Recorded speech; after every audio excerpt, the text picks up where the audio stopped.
2020 онд ирсэн тийм үү? Төсөлд хийж би. Тий, төсөлд хийж яах дэрсэн. Тэгэхэд манай 2500 дахиатай. Тийм байсан. Тэгээд дүнг ороод гарсан да. Тэгээ ороод гарсан. Тэрнээс ямар үйлдэл гарав?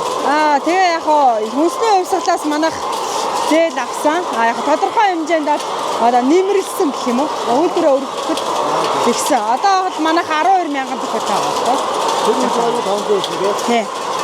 Яг үйлдвэрийн хүчин чадал ер нь 3-аас 4 дахин нэмэгдсэн. Тийм үү? Аймгаа ер нь бол бүрэн хангах хэмжээнд хүрсэн. Өндөгнийхөө үйлдвэрлэлээ. Аянгуу тасчихсан. Тий. Хангах хэмжээнд бол хүрсэн. Яг тэгээ нөө өөр бас өндөгнүүд байгаа шүү. Тэгээ манайх илүү гарсан одоо ороод өөр ангаар явуулж юм гэж байна. Явуулж байгаа. Тий. Манайх ерөнхийдөө бол энд нэг бараг 900 сая төгрөгийн хөрөнгө оруулалт оруулсан. Тэгээ яг хүнсний хувьсгалаас 215 саяг авсан. Тэгээ нийт хөрөнгө оруулалтынхаа яг нэг 20% хавцаад юм уу? Хөрөнгө оруулалт хийсэн. Шувууч нөгөө сэлгэж явдаг. Энэ арай нөгөө энтлийн шуунаас одоо гүшин шуу байгаа. Энд л одоо арай залуу шуу байна. Хоёр залуу.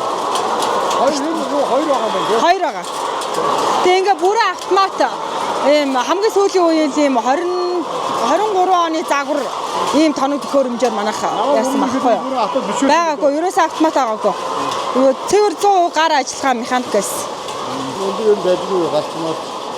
Өндөг бол одоо нөгөө бүх юм стандартын дагуу одоо энэ агаар сэлгэлт юм, чийгшүүлэлт энэ төргээд бүх юм цаанаас одоо энэ системүүд нь автоматар тэдэн гараас хүрээд унтар нь асан, чийг нь тэгнэ, усаа ингэн гэдэг ингээ бүх юм яг стандартын дагуу учраас өндөгний гарц юм хэмжээ бүх юм ингээд яг одоо манайс одоо ашиг шимээ илүү сайн өгч чадж байна л гэсэн.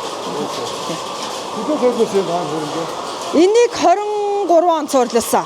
Одоо нөгөө заалыг болохоор 24 онд өнгөрсөн. Одоо бид түнг сая 12 сард дуусаад л байж. Эндлийн заалаа.